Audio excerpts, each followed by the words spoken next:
welcome, listeners. You are here with your host, Mr. Budget Pedal Chap. It is episode number 61 of the Fretzel podcast. You are joined by Matt Quine. No, not Matt Quine. It's not Matt Quine. What's happening? I am not Matt Quine. It's Mr. Ollie Miles. Say hi. I'm Matt Quine. Yeah, well, today you are the unofficial Matt Quine. So yeah, I'm not going to do his accent though. I can't. No, it would be wildly offensive, I'm sure. Which we do not do on this podcast. Comedic element. Yeah. Oh, Matt, you're definitely a co-host.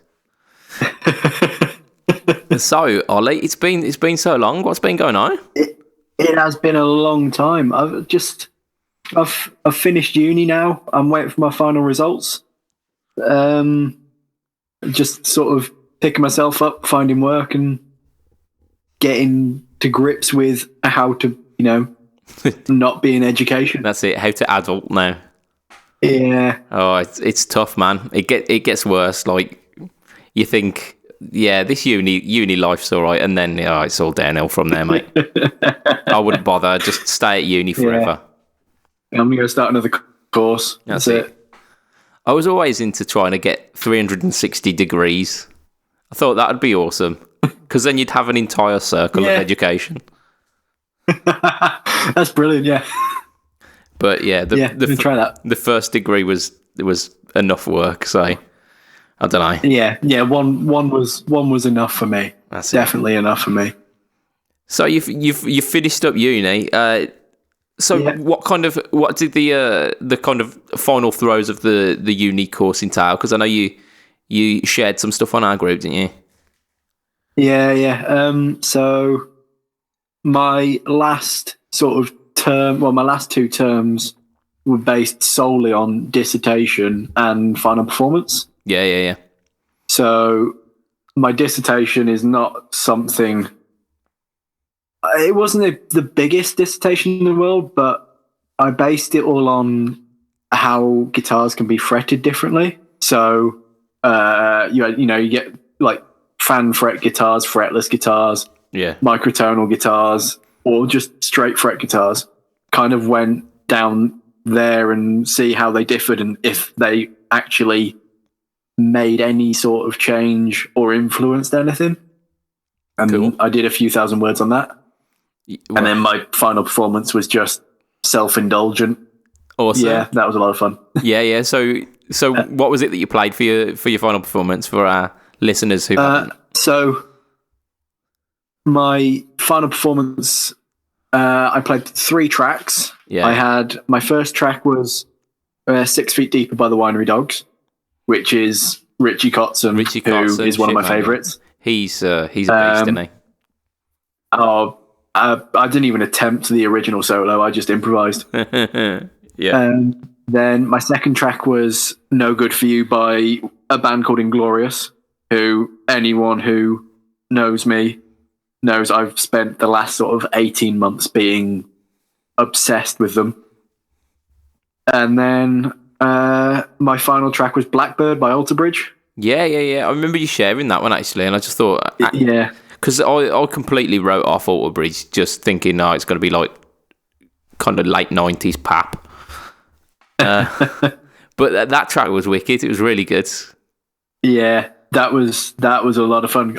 Because, in the original, you got the Miles and Mark both play a solo each. Oh, right, do they?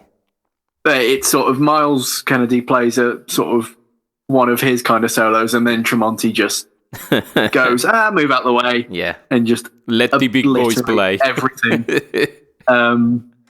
But it's my favourite song. It's my favourite solo as well. Yeah. And I sat down with the guitarist when we were preparing for it.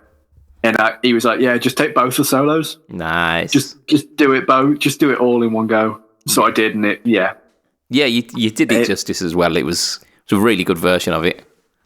I did it. It wasn't perfect. The entire performance wasn't perfect because we only had one rehearsal. But I enjoyed it. Everyone else enjoyed it, and that was what I aimed for. Was just have a good laugh for my last thing at uni. Yeah, kind of And, last hurrah and just go out with a bang. Exactly. Yeah, I didn't play crazy technical jazz. I didn't play crazy anything. I just went, here's 3 songs I like. All my band members are people I've hung out with for the last year or 2. Yeah.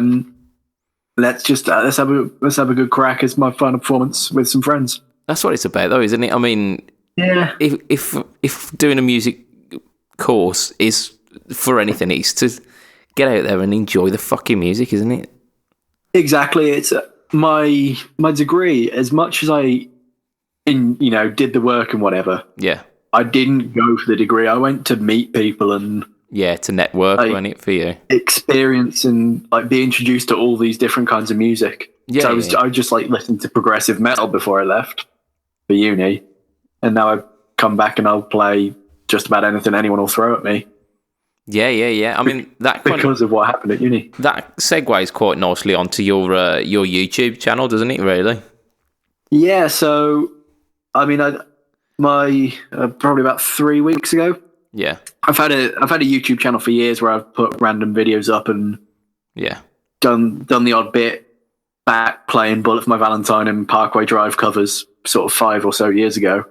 Yeah, like the kind of standard fare for beginning YouTube channels.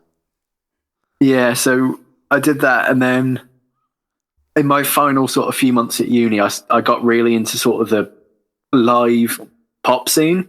Yeah. Where you've got artists like Bruno Mars, Justin Timberlake are all absolutely killing it with their live bands. Yeah. Their live bands are they're better than a lot of actual bands that are out there. Yeah, I mean, the first time I kind of got wise to the fact that like pop artists were getting like some serious talent behind them was when Dizzy Rascal toured with Guthrie Govan as his guitarist. I did not know that. And it was I didn't know that. Yeah. So he was doing that, and then like maybe about a year later, it was Nuno Betancourt with Rihanna.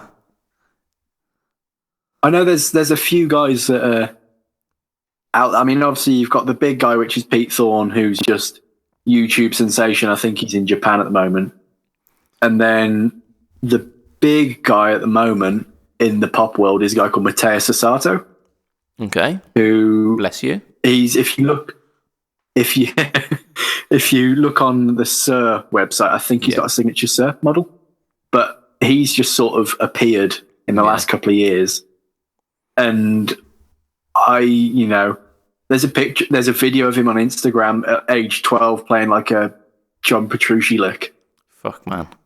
How do you compete with that? How do you compete with a guy? Exactly. He's like a Brazilian guy. There's there's lots of videos of him on YouTube. I think he plays for Jessie J at the moment. A fair play. And he's just, honestly, he is mental, absolutely mental. It's like when you see those videos of Joe Bonamassa when he was kind of doing the blues clubs when he was about 12 as well. It was like getting up on stage with BB King and stuff, or like in the clubs. And he's just like absolutely ripping it. You're like, fuck, man. I didn't even have a chance, did I? Like, yeah, it's like, I think my thing now is if you look at going to a different instrument, if you look at drummers, you get live drummers. You either get the guy who's got all the chops, or you've got the guy who grooves harder than anyone. Yeah. They're never both. They either hold an incredible groove, but the chops are simplified, or you've got the guy who can groove, but when he does a fill, you kind of look around and go, what just happened there? That was incredible. I don't mean to brag, but my band's drummer, he's that guy. He's Mr. Chops, but he's all about the groove. Yeah, so I'm kind of just, I think I'm just going to stick with the groove thing and just get that behind me first, and then build off that. And if I can do the chops one day as well, then that would be cool. The thing is that, like, 90% of the people who are listening to music don't want to hear like super technical guitar chops. Exactly. Whereas, they just want to. Yeah, everything's just got to fit. Yeah, there's so many people who will enjoy a good groove. Exactly. Like everyone just being in that pocket and just being so tight together. Exactly. It's just, you can't beat that, I think. Seeing some of the people I've seen spending a bit of time in London and whatnot, and seeing a lot of meeting a few of like the pros, and seeing them play, you understand why they're there. Yeah, is because they don't overplay anything. They'll overplay when they're told to overplay. Yeah, when they. But other than that, they'll sit there. Yeah, singer looks over, gives them the nod. That's it. There's your like 4 bars of just ripping it a new asshole. Yeah. And then it just then they just disappear back into the pocket, and it's amazing. Back into the pocket, and it's like it's almost like they kind of disappear again, isn't it? Like they're just so well within the mix, and everything's just like super super tight. Right, exactly. Like I say, you look at some of the pop artists, and the ones who do have live bands, I respect heavily. But that's what my YouTube channel is, just kind of finding some of these live arrangements. And then just doing covers of them. Having fun with the groove. Yeah, but I'm starting to run out of ideas after about 3 weeks now because of copyright strikes and things. Yeah, I mean, you ran into some problems with that, didn't you, with the copyright? Yeah, my second week, Shit, man. My second video. I got massive. I was so happy with that video as well. Shit, man. Just need to like get the video and down tune it half a step, and then the algorithms won't get it. Baiting doing that. I might do that this week. Actually, I might have that as this week's video. Yeah, is a second attempt at because it was a live version of Jessie J, "Do It Like a Dude." I don't know that tune, but there's a live version from a Capital FM gig in London. Okay, and it's I mean, the guitar solo, he literally just plays the beat it solo for the most part with a couple of licks over it. Yeah, he's told to come forward, and he just plays the like part of the beat it solo. Yeah, bust it, and it's like some Van Halen. It's nuts. Yeah, and it's I listened to it for the first time. I was like, yes, I've ignored this for too long, but yes. I mean, I've got to give props to Jessie J though as well. I mean, she's got some vocal chops on her as well. Well, yeah, that's the thing. I was reading through the comments on that video from that gig, and apparently she had a chest infection throughout that entire gig. Shit. Yeah, the big ending they do because it's the last song. Yeah, that's like, yeah, the vocal run she does at the end is out of this world. Yeah. What's that quote? Like, hard work beats talent, and she is just she's one of these ones who's just put the time and the effort in. Yeah, exactly, and just I'm just when I come across the right videos, I just sit there and go, I spent so many years going, pop, yeah. Shit. Forget it. Like if Matt would have came out with when I come across the videos, I would have been all over that with some form of smutty joke. What's wrong with me? You're getting slow. You're getting slow. I'm it must be late. It's my excuse.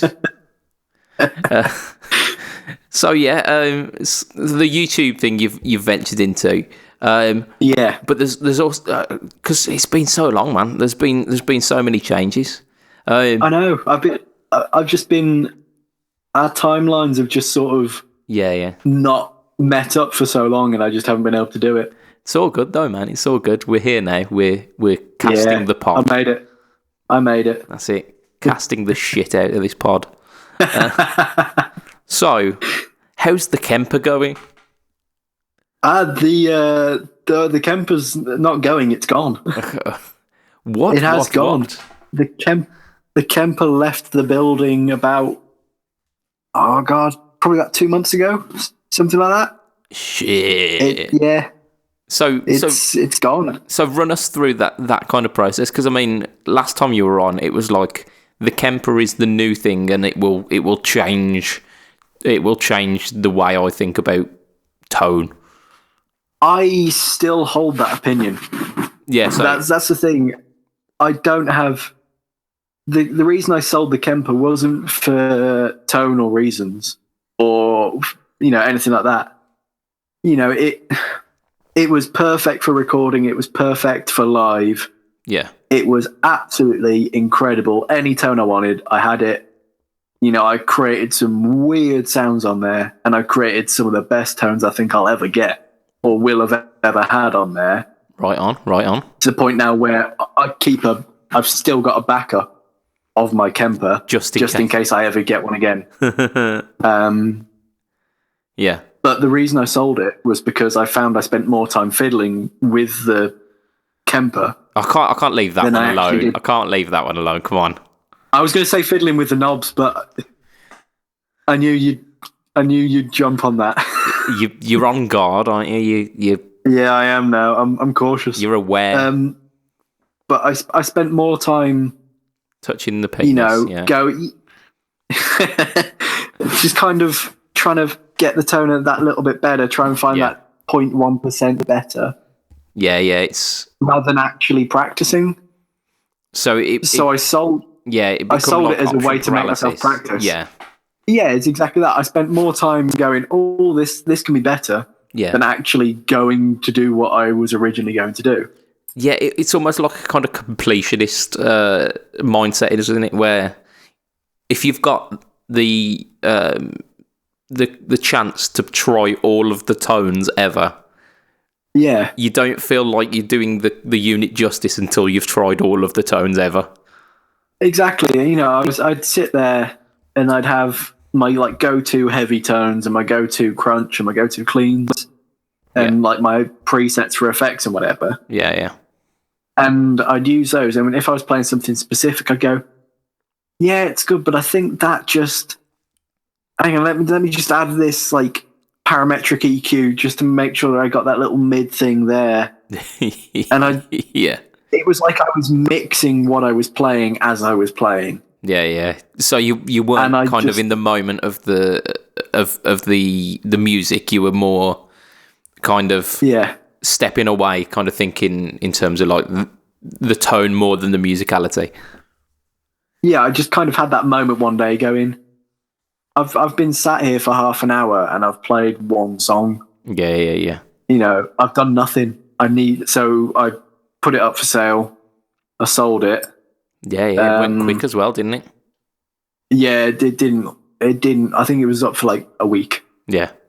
I had a couple of time wasters, and then a guy came and picked it up, transferred me the money from my PayPal, and I haven't. Yeah, it's gone. Fair play. So, yeah. So that now leaves you ampless, doesn't it? It actually, I've now had, since the sale of the Kemper, I've now had 3 amps. Okay. So for a short while, I bought a PRS Archon. Sonzera. Oh, Sonzera. No, yeah. Which, as I'm a big PRS fanboy, because since the last time I've been on here, I've bought a PRS as well. What? So we'll come back to that. We'll come back to that. Okay. Let's talk amps first. So I bought the Sonzera 50. Yeah, shit, man. I remember that. You got that, and it was gone within a couple of days, wasn't it? Yeah. So I bought it from Anderton's. It arrived, and there was something wrong with it. I'm not entirely sure. Yeah, I think there was a grounding issue somewhere in the amp. Mm-hmm. So I sent it back. Anderton's couldn't have been better. They literally swapped it. Yeah. They sent the delivery driver who had another one on the truck. So we just swapped them over. Clean channel. One of the best clean channels I've ever heard. Absolutely incredible. Nice. Absolutely incredible. But the drive channel just sucked. It was dreadful. Oh man, don't hold back. Tell us what you really think, man. I don't know. The person who designed that, Yeah. I can't imagine anyone sitting down after designing it and tweaking it, going, "That's the right sound for this amp." Yeah, that's someone sat down and went, "Yeah, that's right." No, it's not. It just there was the low end was all over the place. No matter what you did, you could not tighten that amp up. It was a mess. But on the drive channel. That is like, for you, it's like the shittiest tone, but to some people, it's. Oh yeah! In fact, one of my friends has bought one. It's probably the one that I returned to Anderton's, and he's going, "Oh my god, this is amazing!" Yeah. So one man's trash is another man's treasure, isn't it? He's using a pedal to sort of blend the drive. Yeah. With what he's got, but I just sort of wanted here's a good clean channel, here's a good drive channel that I can just turn up to a gig with that and plug straight in. Yeah, just no nonsense. I suppose going from a Kemper as well, that is just, you plug into it and the tones are all there, aren't they? Yeah, so I sat there and went, nah, I don't want to have to think, if I need a good drive sound, I need to turn up to a gig with this pedal set this way. Yeah. And then every time I switch to the clean channel, I have to turn the pedal off and hit the channel switcher as well. Yeah. It sounds like a faff. Yeah, it was more effort than it's worth, so I sent it back. Yeah. And then I sort of went onto eBay. Which everyone has to do at some point. It's always the start of a good story when I went onto eBay. So I like Messers. I've always wanted a Messer Boogie. Yeah. Ever since I discovered bands like Metallica and Dream Theater and whatever, like Messer Boogie has been. It's at the forefront, but they're just so damn expensive. Yeah. It's powering a lot of the big bands from that era, isn't it? Yeah, which I'm a huge fan of a lot of those guitarists and their tones. So there's a few amps that sort of got lost under the radar of other big amps that Messer made. Yeah. So I ended up with an amp called the DC5. Yeah. It's not one that I've heard of before. Yeah, it's sort of, it got lost. It's a 50 watt 2-channel amp, and it was released around the same time as sort of the Rectifier series, so it's early 90s. Yeah. It's still got the graphic EQ and whatever. It's two channel. Yeah. It's not perfect, but you can fix it. The clean channel is amazing. Yeah. I'm very easily pleased with clean channels. And the drive channel, the low end can get messy. Yeah. But with the graphic EQ that's on all Messers, I fixed it in about 10 seconds. Yeah, it's not easy to dial. It's not hard to dial it into a point where you're happy with. Yeah. And then so I quite happily play that. It just weighs a ton, which is the only thing. Yep. Messer. Well, that's it, isn't it? That is it right there. Yeah, and then the third amp, which I've been through. Yeah. So that I've still got the Messer, and I bumped into my old guitar teacher. Who is touring France? Just him, his van, and a couple of acoustic guitars. Cool. He got signed up to an agency, and he was in the Alps playing 13 gigs a week. Living the dream. It's good work if you can get it, isn't it? Yeah, he loves snowboarding, so when he wasn't gigging, he was snowboarding. He was, he was happy. Sounds like an ideal setup for that man, doesn't it? Exactly, and he's brilliant. So he finished sort of that 5-month or so season, and then he's come back here for a few months to do a few weddings and a couple of festivals and whatnot. Mm-hmm. But the agency have offered him to go out pretty much permanently for as long as he'd like. He can go out there and they'll get him gigs. Nice. Whether he wants a gig a day or whether he wants 3 gigs a day, they'll sort him. Shit, man. Because they loved him out there. Yeah. And he's got all this stuff in storage because he's a bit of a gear guy. He likes gear. He's one of us. He's a guitarist. Comes with he's the reason. He's the reason I am like I am. Yeah. He'll buy a pedal for one song in a set that he does once, and then just go, and then it will just sit there, and he might sell it. Yeah. But he's off to France. Yeah. And he's sold a lot of stuff that he doesn't need, and he's lent a couple of friends a couple of guitars to look after. And his prized possession, which he can't leave with his parents because if his parents move house, then they're not going to move it, is his Vox AC30. Yes. Which flight cased Vox. It's got a flight case for it as well. Shit, man. Which, if it wasn't heavy enough, here, have some more weight. That's it, yeah. But it does put it on wheels, which is quite nice. One saving grace there. Yeah, I bumped into him one day a couple of weeks ago, and it came into conversation, and he asked whether I'd like to look after it. To which, of course, I said yes. Anyone says, "Do you want to look after my stuff for free? Use it, do what you want, just look after it." That's it, yeah. Yeah, of course I'm going to say yes. Oh, yeah. I will take that hardship. I will. Yeah, exactly. I'll ease that burden for you. So he turned up to my house last week and dropped it off. Nice. And if you find my Facebook page or my Instagram or something, you'll see the video I think it's like a 15-second video that I put on. Yeah. Where I had 2 overdrive pedals slamming into the front of it, and I just had it screaming. It's just you with a giant smile on your face for 15 seconds, isn't it? It's going, yes, this is the tone. It was instant guitar face. That's it. And it was incredible, yeah.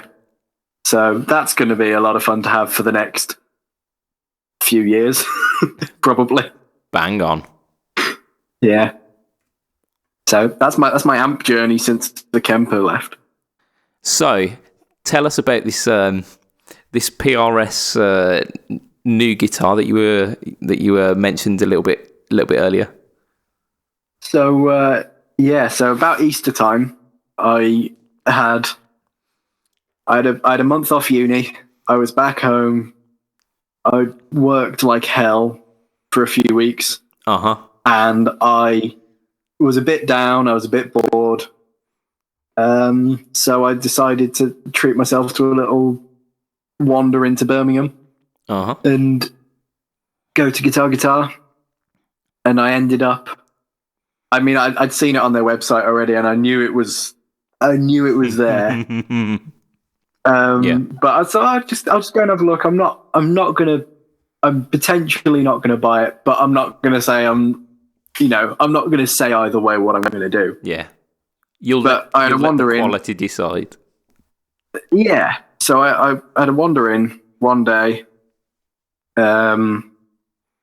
just randomly, and sort of it was hanging on the wall. It's a satin red bolt-on custom 24. Cool. Satin red burst. It's very nice. I don't think I've ever shown it to a person without them going, "Ooh, that's nice." Nice. Or something similar. Yeah. Everyone has a nice reaction to it. Yeah. And it's very quickly taken over as your go-to, hasn't it? The PRS. It has. I was for the last few months at uni. I was known as that guy with the PRS. There were worse things to be known as. I'm sure I've been called worse. Oh, I've been called worse. But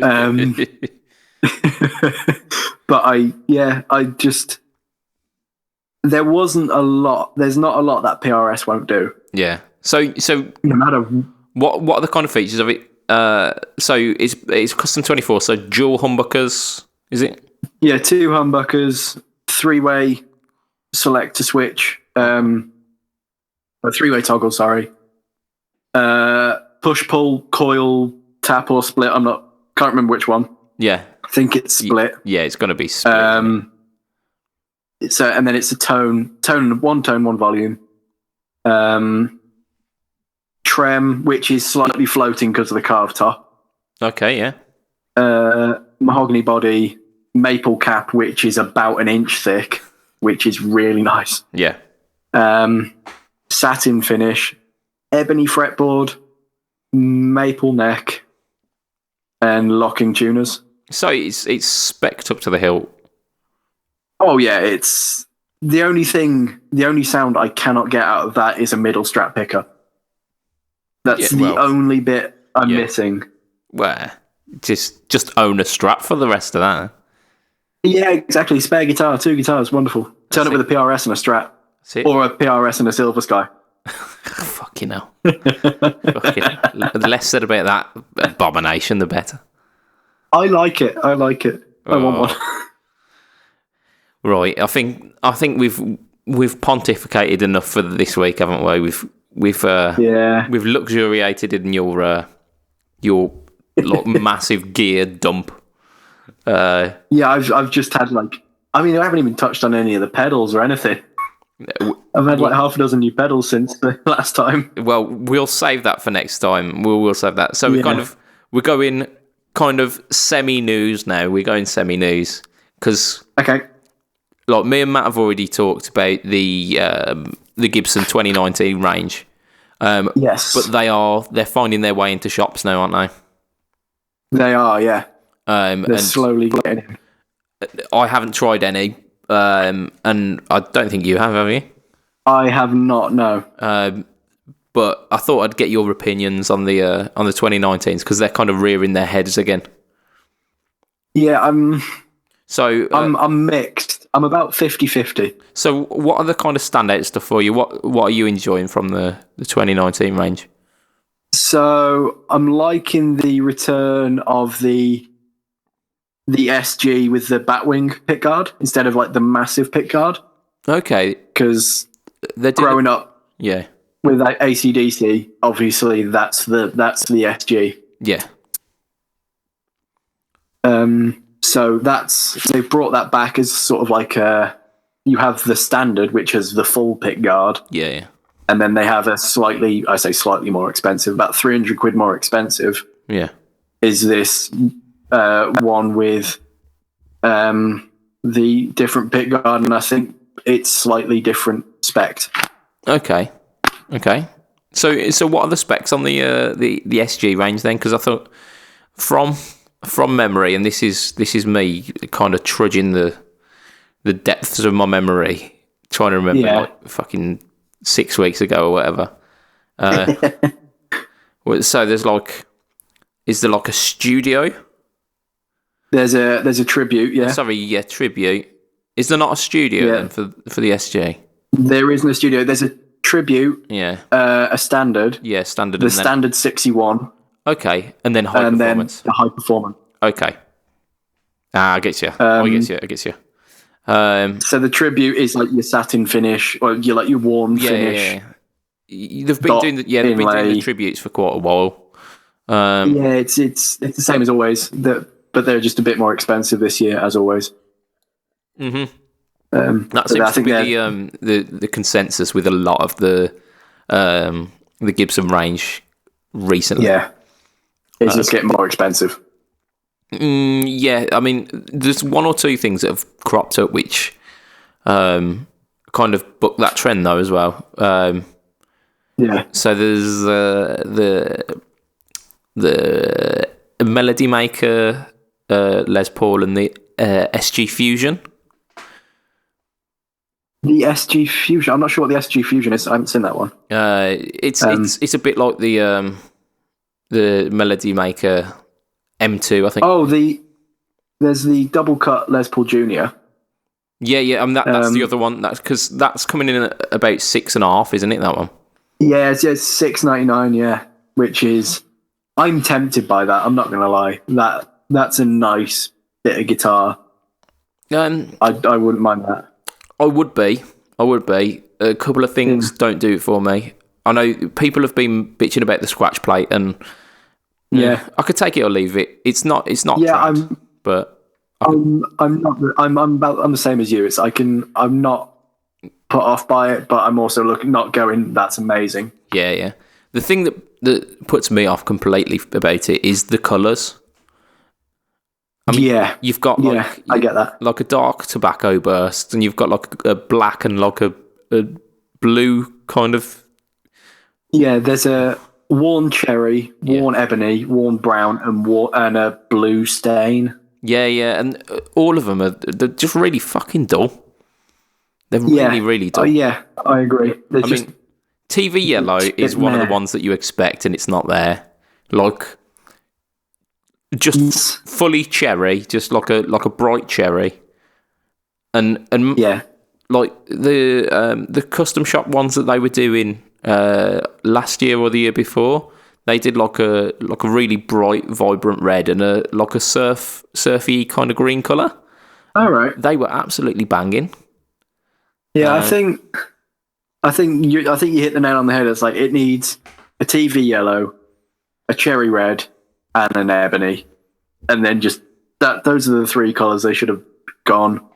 Forget your weird blue stain and your worn brown. Yeah, it's just. I mean, they're not very exciting for me.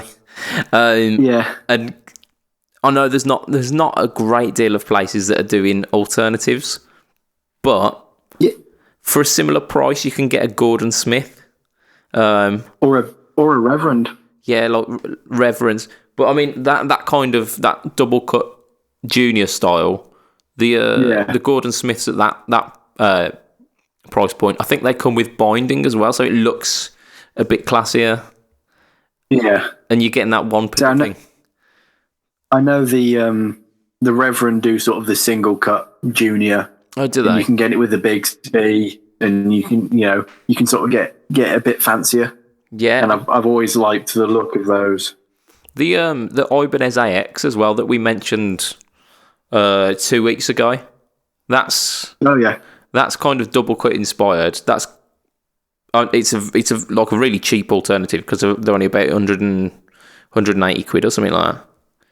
All right, but it's inspired by that, and it gets you in a similar ballpark. But yeah, I think Gibson, you can see they nearly got it right on the double cut junior. Yeah, I mean it's so close. It's going in the right direction, isn't it? It's going in the right direction. Yeah, and for that, it's almost there. And the fact that it's a price point which doesn't make you just instantly wince is hats off to you guys. Hats off to you. It's not for me because the colours are just not quite there. But I reckon. Speaking of colours, though, go on.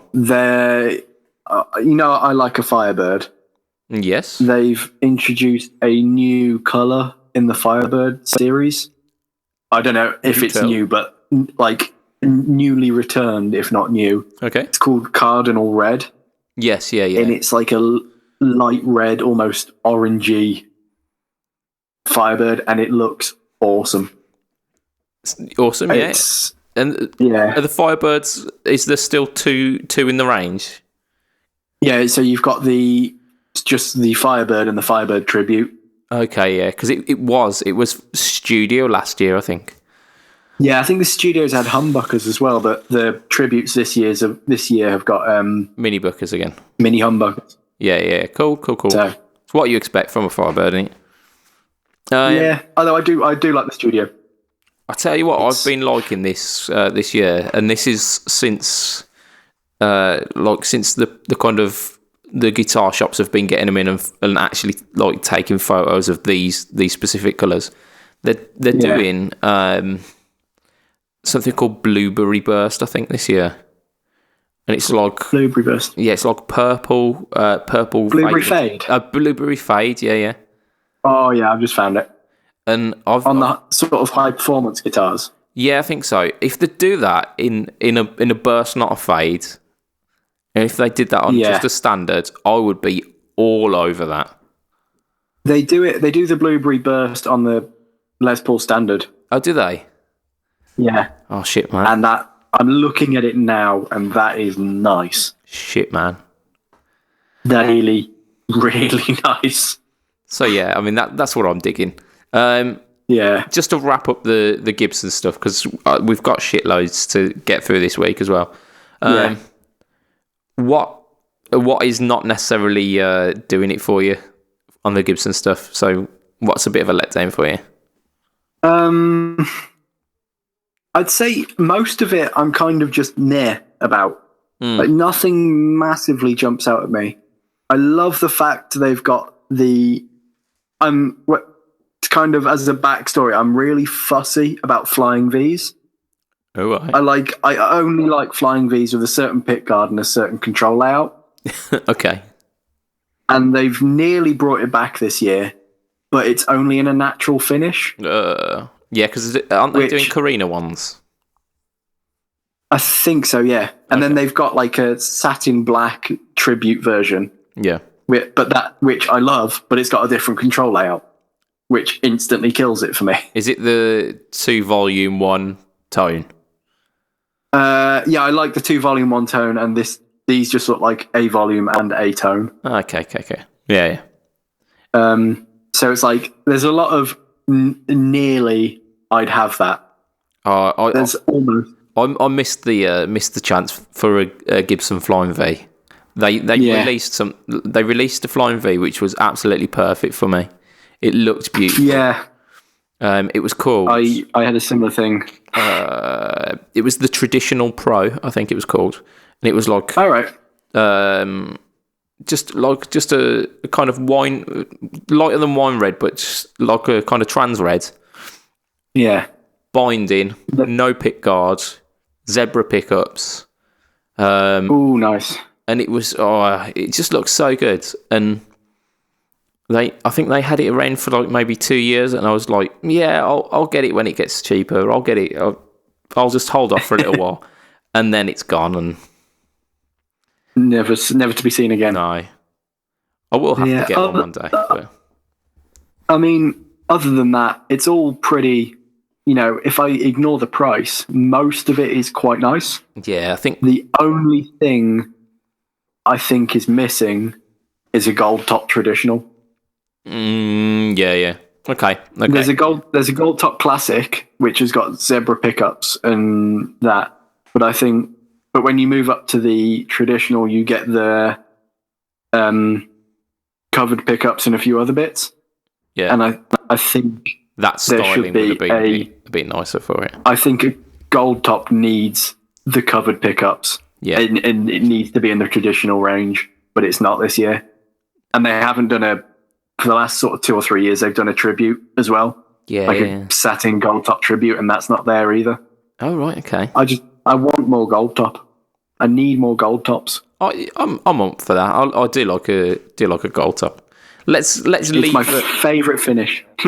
let's leave Gibson B then for this week, because okay. I think generally speaking, we think the prices still aren't great, but there's some steps in the right direction. Yeah, they're slowly getting better as they are every year. They're slowly getting there, and it's quite nice to see. Yeah, I'm all for that. But the other guitar company have done something this week, haven't they? The other guitar company. Yes, the other one. you've got the G and you've got the F, and we've talked about the G. So and Fender, now we're for the F. Yeah, Fender. Yes, Fender Jap. We talked about some Jap stuff last week, but there's more. There is more. So possibly we'll start off with the one that I care the least about. Just put my cards straight on the table. The Trad 50 Strat. So, so they are just kind of standard vintage spec Strats. So your 6-screw tremolo, 7.25 inch radius neck, maple boards, and they come in some decent colours. Each and every one of the colours have got like a weird racing stripe, like the old Mustang GTs had on them. I don't. Yeah. It's not for me. I really like. They've got like a kind of blue, purpley kind of finish. Yeah. With a white racing stripe on it. I really like that. So you've got three finishes. You've got a surf green, which has got, I think it's like a light orange brown kind of stripe on it. Yeah. You've got the silver, which is like a kind of parchment, or like a kind of light brown stripe, and then the dark blue one's got. It looked like a pale blue to me, but it could be a white. Yeah. I'm looking at a very small picture, so it could be anything. But it's definitely sort of like a very pale blue, whitish kind of racing stripe to it.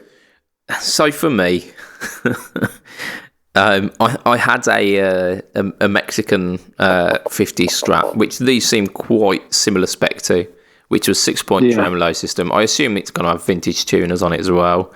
Really low output strap pickups. Probably, yeah. It was okay, but the 7.25 inch radius neck just it is a deal breaker for me. It's an absolute deal breaker. I don't think I've ever played a neck with that radius, so I don't think I can comment. Yeah. The problem is you can't get the strings close enough to the fretboards because the radius is so extreme on it. Yeah. If you get them too close, they choke out when you bend. Yeah. So you either have to have a slightly bigger action, or you just don't bend on them. So, but the low output pickups as well. They were really sweet sounding, but they were really difficult to get to drive as well. Yeah, they didn't have enough of a kick. Yeah. So for some people, if you are into the vintage specs, and I know it comes with the title that it's a traditional 50s Strat. Yeah. It's really not for me. It's really not. I quite like it. I could quite happily go for that blue one. Fair play. So what else have we got in the range? You can tell us this next one, because you were quite excited about this one, weren't you? Yeah, this is the 12-string Strat. You beauty. Yeah. So that's. What more do I really need to say? As it's a hardtail 12-string Strat. Yeah, I think you'd struggle to get a tremolo on a 12-string, wouldn't you? It'd be interesting. Just imagine, because Strat tremolos, not known for their tuning stability, then having to choose 12 of the fuckers. Someone needs to do it. Someone needs to make a 12-string Strat with a trem on it. Well, I mean, these they are called the Strat 12, aren't they? So 12 inch 12 inch radius. What am I on about? No, dickhead. 12-string Strat. I don't think there was much else about it. So it didn't tell you the radius. It didn't tell you any more accoutrements. But the fact that it is a 12-string Strat. Yeah, it's based on the. It pays homage to the 1965 model. Yeah. And the only reason I know that even existed is because of Cream. There's a song on Des'Reilly Gears called Dance the Night Away, which clearly uses a 12-string, and I know that it's a 12-string Strat. It's on one of these classic albums, TV shows that you used to get on like BBC Two at like 2 o'clock in the morning. So, but yeah, it's I think looking at their description of it on the news page. Yeah. There's it's not the first time they've sort of reissued it, but it's always been limited to Japan. Yeah. Whereas this time they've just let it, they've sent it out into the world. Yeah. 899 for that as well. Considering it's such a $899 US. Yeah, sorry, US dollars as well. Which would lead me to believe that it's going to be more. Yeah, probably add probably about 100 onto that for us. Yeah. So I mean, it's it's something that you won't get the chance to buy again. So yeah, it's interesting. If nothing else, it's interesting. That's it. I'm not dropping $1,000 on a 12-string Strat because it's $1,000, and I wouldn't use a 12-string Strat $1,000 enough. Yeah, it's not. Yeah, it's not worth it. It's not quite worth it. But I mean, if you're collecting, if you're after like a really weird, an interesting piece that you might just sit on for a bit of appreciation eventually, one of these might be a sleeper hit. Exactly.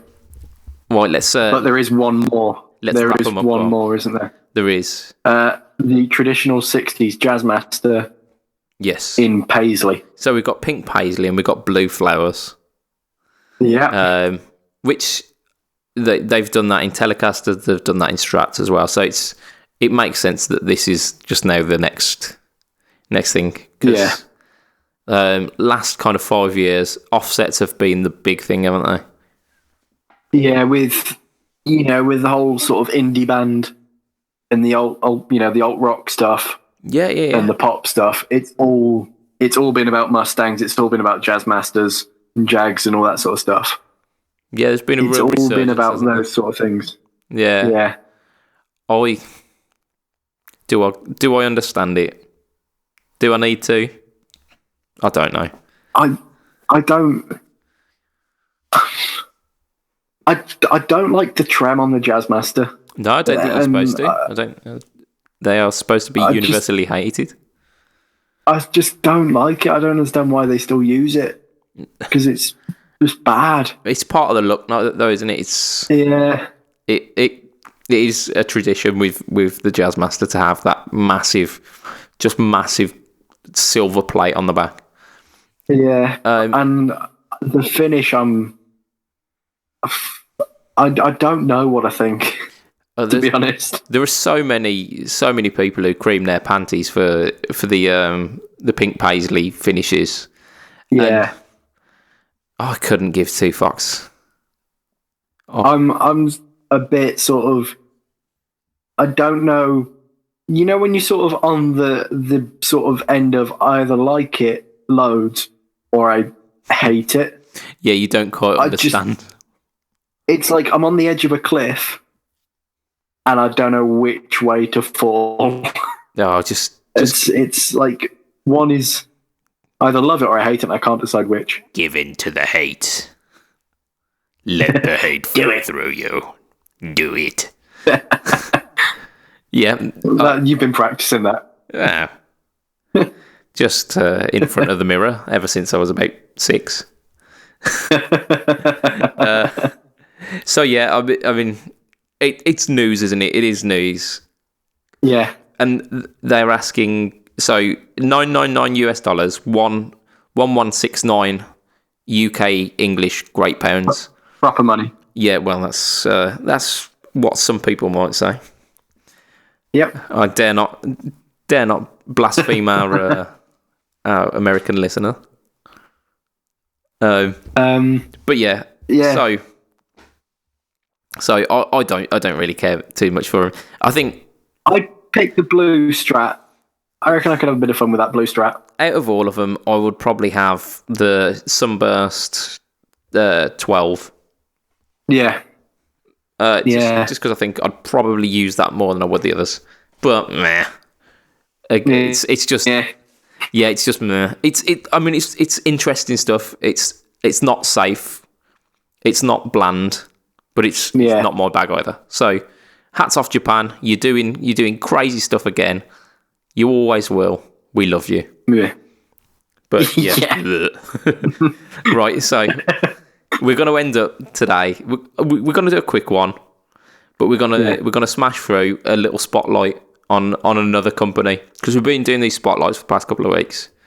We did Ibanez 2 weeks ago, and last week we did something that Matt mentioned that I can totally remember. Totally. Definitely remember. Well, that's it, isn't it? It'll come to me eventually. It weren't, Maybe. it weren't Schecter. No, it definitely weren't Schecter. What was it? Who knows? I've slept since then. But this week we're gonna be taking a look at Harley Benton guitars, which was spurred on by a guitar that I found, and I think we'll save that for a little bit later. Yeah, because you shared it, I saw it, and now I want it. Well, that's it. And I blame you. It's a bit good. But it is a bit I'm going to good. start us off with an interesting pick from the Harley Benton range. Because we're starting to hear more and more good things from Harley Benton.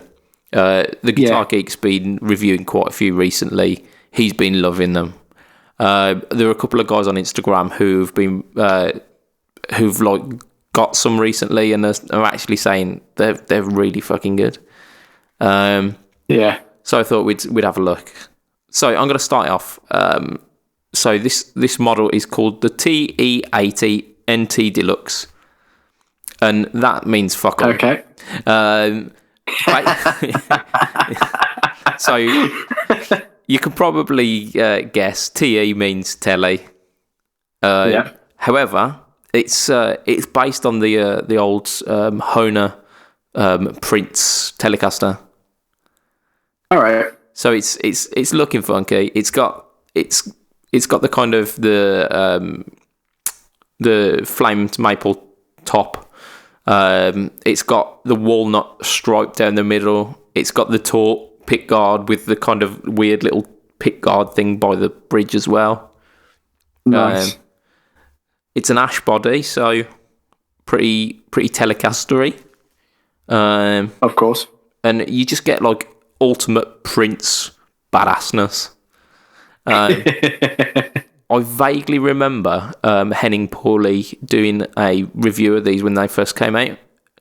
He does a lot of the Harley Benton stuff, doesn't he? He does. He's tied in quite well with the Toman brand. But he was raving about it actually, and there were a couple of people on other guitar groups that were loving it. So it's an attest. They attest for the quality of it. It's £159. £159. 159. That seems fucking ridiculous, doesn't it? That's I'm sort of speechless. That's mental. And this is going to be a running theme. Going to be a running theme for today's Harley Benton Spotlight, because the pricing does seem to be absolutely mental, like really crazy low. They're doing some like black market stuff to be able to do this. Well, something's got to be happening, hasn't it? They're very smart people to be able to make guitars at the prices they're doing it. Yeah, and I believe it's loaded with Rockwell pickups, which are Harley Benton's brand, I assume. They used to be loaded with Wilkinson stuff, but now they're loaded with these Rockwells, and people have been raving about them as well. So that's my first pick. You've got two, haven't you, that you wanted to mention? Yeah. So my first one, I'll pick the cheaper of the two, which is it's another telly. It's the TE30 BE Standard Series, which again means the square root of jackal. Yeah, exactly. It's a ash-bodied Telecaster, standard telly setup, maple neck, maple fingerboard, C radius neck, 22 frets, 2 single coils, a volume, a tone, and a 3-way switch in the standard. So everything you'd expect from a Telecaster. Yeah, a proper Telecaster. But the really nice thing about it is it's less than 80 quid. Shit, man. Yeah. Less. No, it's according to my tab open on Toman right now. Yeah. It's £79.38. That's mental. So I mean, if you include postage on top of that, it might get somewhere near 90 quid. Yeah, you might scratch 90 quid maybe. But I think you think of the next one up, which is the Squire Affinity Telecaster, which is it ranges from about 120 to about 160, depending on what finish. Yeah, you just can't beat it. No, it's a bit mental, that is, isn't it? It's a little bit mental. Fact, I think there might be. Sorry, I was going to say I think there might be one slightly cheaper in this range in the finish, but it's not. It's a different model. Oh, is it? I know they do like B stock bargains, don't they, as well? Yeah. So, but like this, I kind of want one just to buy and fix up and put really nice pickups in it and just make it a beast. Because I could probably spec it out to be an absolute monster. Yeah. And still be cheaper than buying pick a brand that uses named branded hardware and whatever. Yeah, well, if you think like the next one up, in terms of like a Telecaster, you'd think like the 50s classic vibe, which is about $450, I think, these days. Yeah. If you like bought the guitar for like 80 quid and put the additional like 350 quid's worth of like electronics hardware, that's it. It's gonna be a beast. You'd still have money for a setup at the end of it as well. Yeah, probably. Yeah. So that's an absolute steal. Yeah. But what's your next one?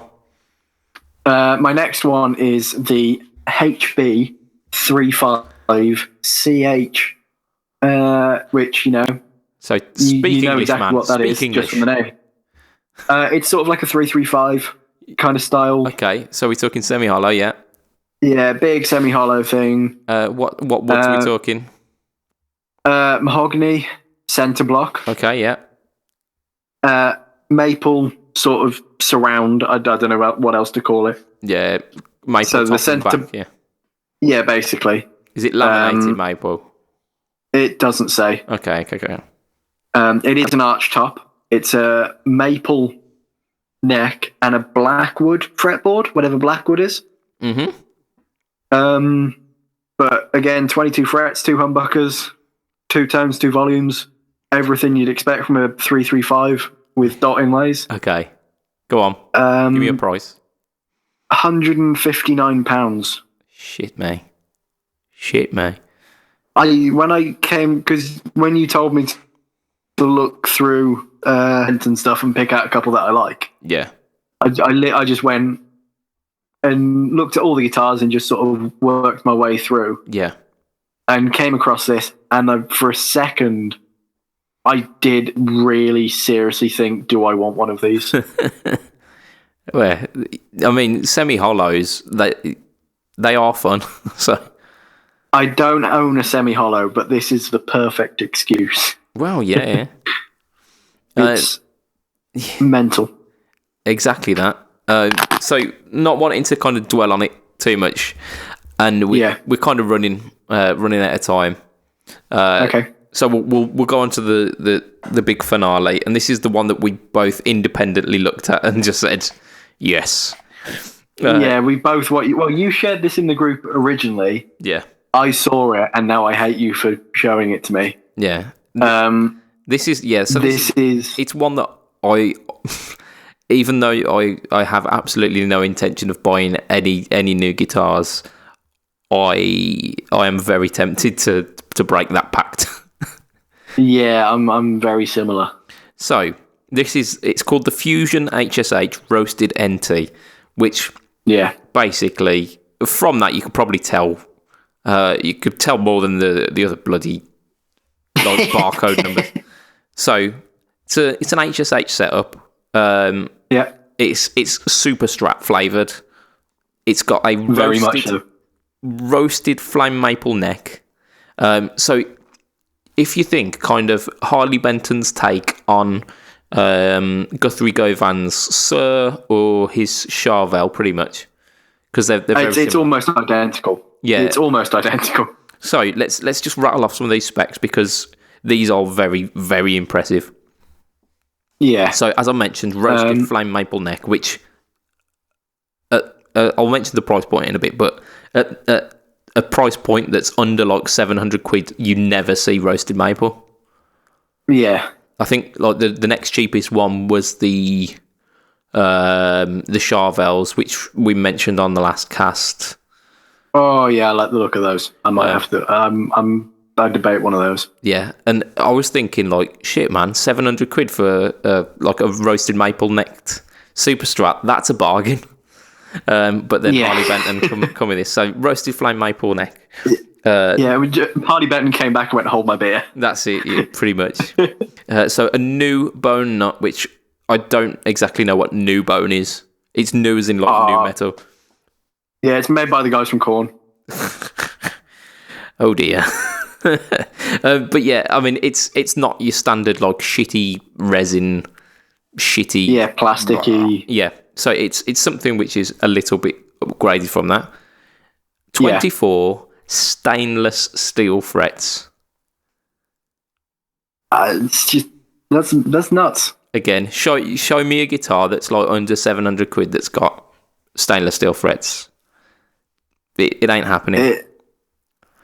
So next thing, WSC locking machine heads. Not heard of the company before, but locking machine heads are always a welcome thing, especially because this is like a modern style instrument. Yeah, it's got a 2-point. Yeah, that's the next one. It's a Wilkinson 2-point trem as well, so bit of good quality. Roswell pickups again. This is coming in at 359 quid. So if you compare it to the other things that we mentioned, it's quite a jump up. But if you look at all of... Yeah. So, like I say, 359 quid or the next one up, which I don't think you get half of these things on. I don't think you get stainless steel frets with the Charvel. I think they're hardtails, the Charvels as well. So... I mean, I'm looking at... I mean, even some of the finer details... Like the inlays. Yeah. They're clay, aren't they? Clay dots. They're clay. They're not plastic. They're clay. That's it. And they're strung with Deodarios as well. I think all of the Harley Bentons are strung with Deodarios, aren't they? I think. Are they? Is that something I missed on all the other? I think it mentioned. No, they're not on the. I looked on the looking on the 335 one that I mentioned earlier. It's strung with Harley Benton strings. Oh, is it? Okay. So this is definitely like premium quality because they're going for just like a nice, just tiny touches like that. Yeah, and it's still under 400 quid. Yeah, and the it's got a switch to engage coil splits as well. So it's I mean the Guthrie gave. I don't know if the Charvel does it, but the Sir one, it weren't the standard 5-way that you'd expect, which would be like bridge, middle. Neck. It did some like weird like outside coil, inside coil of this pickup, and then would do like so. It was some weird switching systems, and this doesn't do that, but it's got all of the it's just wood. Yeah, it's got the tools that you need to do stupid stuff like that with the coil splits and stuff. Yeah, you can probably buy the switch. Yeah, to just do that with anyway. Yeah, so it's very difficult to see why you wouldn't be looking at one of these. I'm gobsmacked. At some of these. I mean, I have been prodding our friend the Guitar Geek to get a review done of one because it's just it looks like it's gonna be absolute just the part, doesn't it? It's nuts, absolutely nuts. Right, and I think on that bombshell we're going to end it for today. Before we do, actually, I'd like to give because I was supposed to do this at the start of the bloody cast, but I'd like to give a shout out to Lee from Pedalboards of Doom because we did our interview recently. It was a little bit late actually because we had some technical issues, and some of which I weren't able to get rid of. So you'll be able to hear them in the interview. But if you haven't already, go check that out because it is like the guy's an absolute dude and it's awesome. It's really good fun. So if you want to check us guys out, if you want to get involved in this podcast, you go on the Facebook group, which is Facebook groups Fret Talk Podcast. If you want to find me online, you go facebook.com/budgetpedalchap, you go instagram.com/budgetpedalchap, or you go on YouTube and you search Budget Pedal Chap. Stuff will be happening soon on the YouTube. I'm going to get back on it. Instagram started rolling again, and pretty much all focus is on the podcast pretty much at the moment. So get involved in it, get involved. Ollie, it's been so long. You need to do your own. You need to do your own. So my Facebook is facebook.com/Ollie Miles Music. Right on. Same for the Instagram, it's Ollie Miles Music. I think my Twitter is the same, which I've just started. Yeah. My YouTube channel, I don't have a dedicated address for yet. Yeah. But you can find all the videos if you go to my Facebook. Yeah, it's all posted the up links there. are all there, so you can find that. I'm currently at 97 likes on my Facebook page. I'm only 3 away. Whoop, whoop, whoop. So if anyone wants to come and knock me over the 100 likes mark, that would be much appreciated. And then go and subscribe to the rest of it as well. That's it, man. Would be much appreciated. First 100 likes are the hardest. Gets easier after that. So yeah, I mean, absolute just thank you guys for listening, because you guys out there, you listeners, you're the ones who we do it for. So I've got to give a big shout out to you guys as well. But for today, that has been episode number 61, sorry. Yeah. 61. 61. 61. Not 60. So this has been episode number 61. I have been your host, Mr. Budget Pedal Chap. He has been Mr. I have been Mac Wine. Yeah, for today you have been the standing Mac Wine. And it will be a tatty bye and good night from us. Ta-ra a bit. Okay. Ta-ra. Ta-ra. Black Country Boys, I'll say. From the West Midlands. Hey. I eat.